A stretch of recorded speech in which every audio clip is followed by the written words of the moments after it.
AI has the potential for really changing a lot of business practices. Businesses are already aggressively investing in these new technologies. It's going to change jobs. A lot of people are going to find that the jobs that they've been remunerated for in the past are not going to be the jobs in the future. There's so many design challenges. How can we make sure these algorithms take into account issues that we know we care about? What kind of planet do we want to be living on? What kind of growth do we care about? Is it just growth for growth's sake, or is it inclusive and sustainable growth?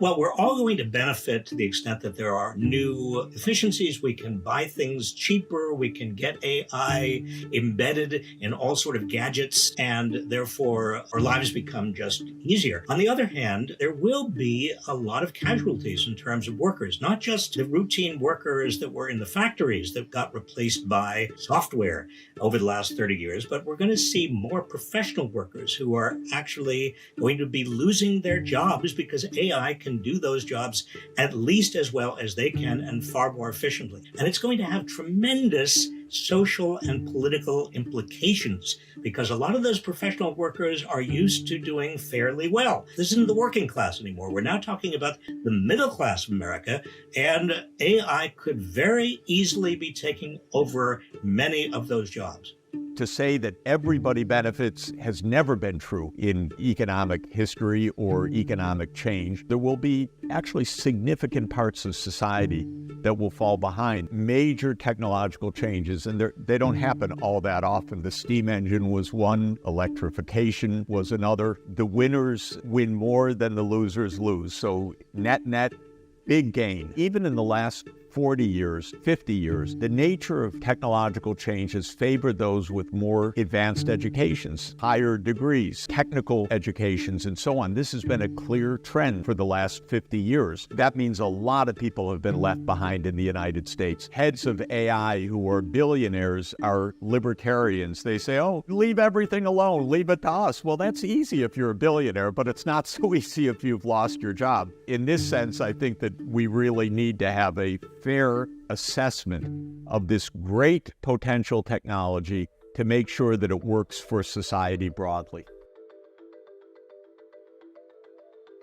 Artificial intelligence, machine learning, robotic automation can affect the way they're using labor. AI is going to have major disruptive effects. Some firms are going to survive, some of them will disappear. Entire sectors of the economy will be radically changed by AI. There's also the risk that AI is going to increase income and wealth inequality. These technologies are capital intensive, skill bias, and labor saving. If you own the machines or the capital that owns the machines, you do well. If you're in the top 10% distribution of skills, education, human capital, probably AI makes you more productive and efficient. But if you are a low or medium value added worker, your jobs and income could over time be at risk. One view says that there'll be tons of new jobs of the future that we don't even know of, so there'll be always a demand for labor. The other one is more dystopian and worries that eventually many jobs, initially cognitive white-collar jobs that are low value added, then blue-collar jobs, eventually cognitive and creative jobs could be at risk. Of course, if the economic pie is larger because you have higher potential growth and productivity growth, can always tax those who are better off, those that are winners, and then redistribute income to those who are left behind. It's going to change jobs. A lot of people are going to find that the jobs that they've been remunerated for in the past are not going to be the jobs in the future. The returns to owning AI, to owning the intellectual property will soar, and that's why we have new trillion-dollar companies. But for a lot of Americans, it actually means lower real earnings, not higher real earnings, because it means a shift of the income distribution. And we need to understand all of this better so that we can actually make public policies that say, oh, AI is a great thing, but this part of society is going to need help. This part of society is going to be so incredibly rich that they actually should pay some more taxes.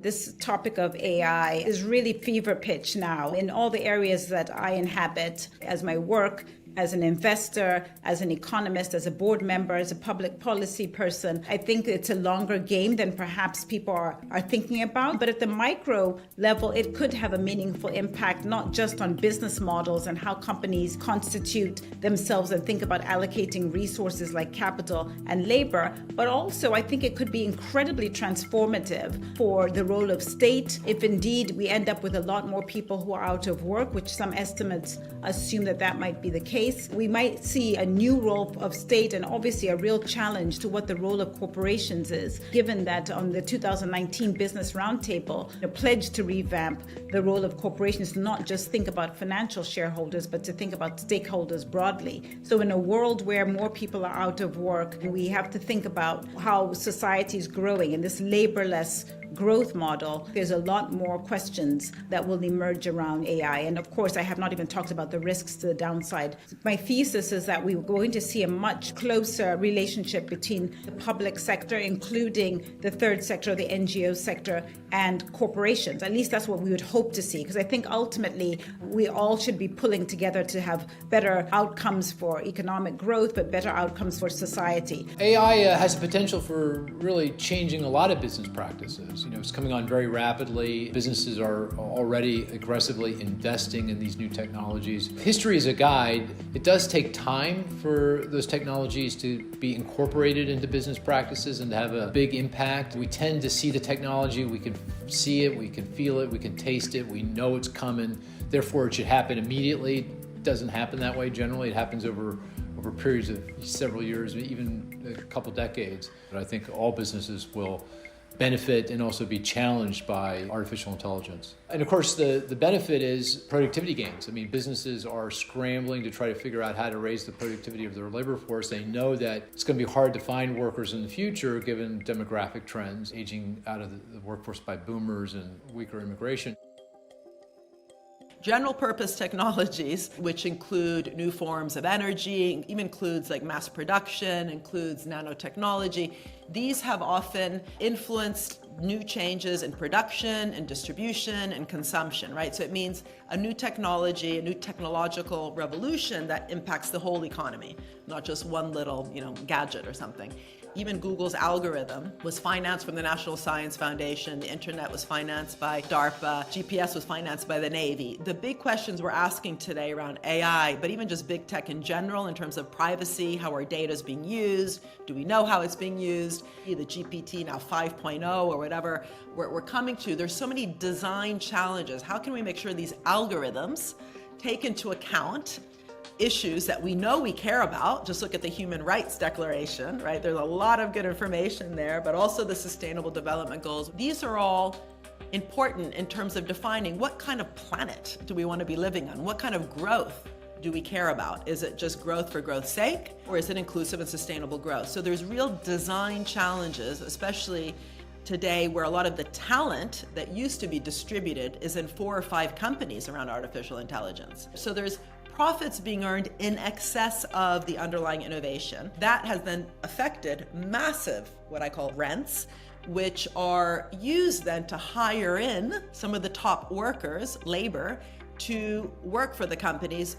Much of this, if you look at AI, used to be in universities, places like Stanford, MIT. It's now much more profitable for top academics to be doing artificial intelligence research for the big 4 or 5 companies in this space and not in universities or even not in DARPA. What I think is healthy would be if that talent pool was distributed